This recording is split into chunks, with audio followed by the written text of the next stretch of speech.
नमस्कार दर्शकों, आपका स्वागत है यात्रा युग चैनल पर। यात्रा युग चैनल को लाइक करें, सब्सक्राइब करें और अपने दोस्तों के साथ साझा करें। नए और रोमांचक सफरों का आनंद लें और इतिहास के रहस्यों को खोजें। आज हम निकल रहे हैं देवघर के पवित्र मंदिर बाबा बैद्यनाथ धाम की यात्रा पर और हम चाहते हैं कि आप सभी हमारे साथ इस अनूठे सफर में जुड़े। यहाँ हम आपको लेकर जाएंगे इस पवित्र स्थल के महत्वपूर्ण क्षणों में और साझा करेंगे इस यात्रा के पीछे छिपे रहस्यमयी अनुभव। देवघर मंदिर, जिसे भगवान शिव के पवित्र स्थानों में से एक माना जाता है, भारत के झारखंड राज्य में स्थित है। इस मंदिर का नाम बाबा बैद्यनाथ धाम है और यह शिव जी को समर्पित है। मान्यता के अनुसार यहां का शिवलिंग विशेष रूप से महत्वपूर्ण है और इसे बहुत श्रद्धा भाव से पूजा जाता है।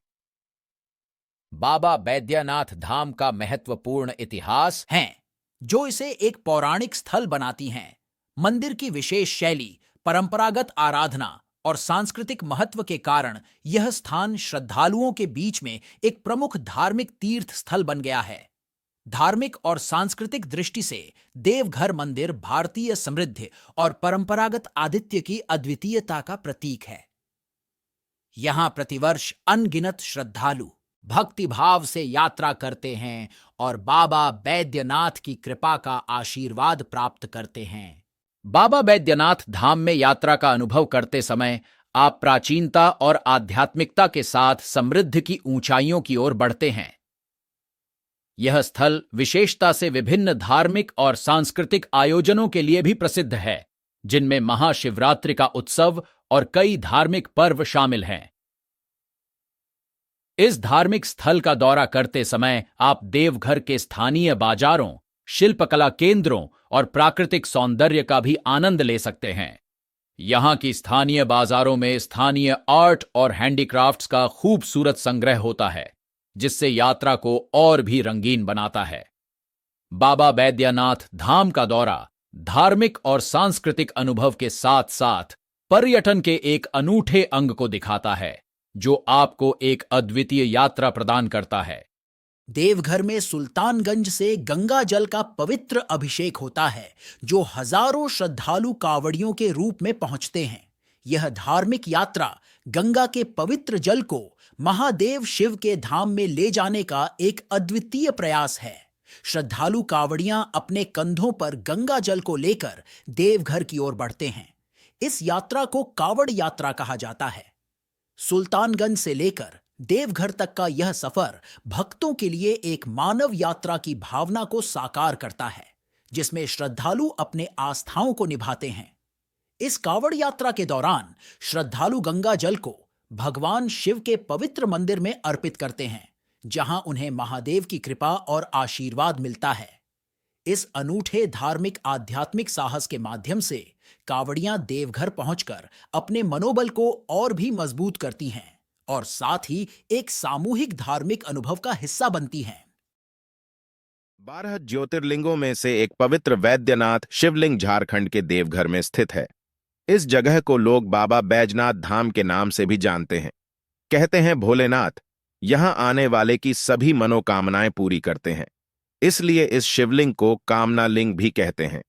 कहा जाता है कि जहां जहां महादेव साक्षात प्रकट हुए वहां ये स्थापित की गईं।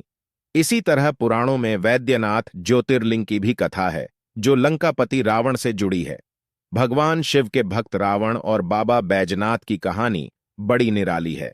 पौराणिक कथा के अनुसार दशानन रावण भगवान शंकर को प्रसन्न करने के लिए हिमालय पर तप कर रहा था। वह एक एक करके अपने सिर काटकर शिवलिंग पर चढ़ा रहा था। 9 सिर चढ़ाने के बाद जब रावण 10वां सिर काटने वाला था, तो भोलेनाथ ने प्रसन्न होकर उसे दर्शन दिए और उससे वर मांगने को कहा। तब रावण ने कामना लिंग को ही लंका ले जाने का वरदान मांग लिया। रावण के पास सोने की लंका के अलावा तीनों लोकों में शासन करने की शक्ति तो थी ही, साथ ही उसने कई देवता, यक्ष और गंधर्वों को कैद करके भी लंका में रखा हुआ था। इस वजह से रावण ने यह इच्छा जताई कि भगवान शिव कैलाश को छोड़ लंका में रहे। महादेव ने उसकी इस मनोकामना को पूरा तो किया, पर साथ ही एक शर्त भी रखी। उन्होंने कहा कि अगर तुमने शिवलिंग को रास्ते में कहीं भी रखा तो मैं फिर वहीं रह जाऊंगा और नहीं उठूंगा। रावण ने शर्त मान ली और शिवलिंग उठाकर लंका की ओर चल दिया। रास्ते में रावण ने गलती से एक जगह शिवलिंग रख दिया। थोड़ी देर बाद वह शिवलिंग फिर से उठाने लगा, लेकिन शिवलिंग वहीं स्थापित हो गया था। बहुत कोशिश करने के बाद भी रावण शिवलिंग को उठा नहीं सका। अंत में हिम्मत हारकर रावण वहां से चला गया। रावण के जाने के बाद सभी देवी देवता, ऋषि मुनि और अन्य लोग इस शिवलिंग के पास पहुंचे और शिव पूजा की। सभी की पूजा से भगवान प्रसन्न हुए और प्रकट हुए। सभी भक्तों ने शिव जी से प्रार्थना की कि अब से वे यहीं निवास करें, ताकि भक्त आसानी से दर्शन पूजन कर सके और उनका कल्याण हो सके। भक्तों की बात सुनकर शिव जी इसी शिवलिंग में ज्योति स्वरूप में विराजित हो गए। बाद ये ज्योतिर्लिंग बैद्यनाथ के नाम से प्रसिद्ध हुआ।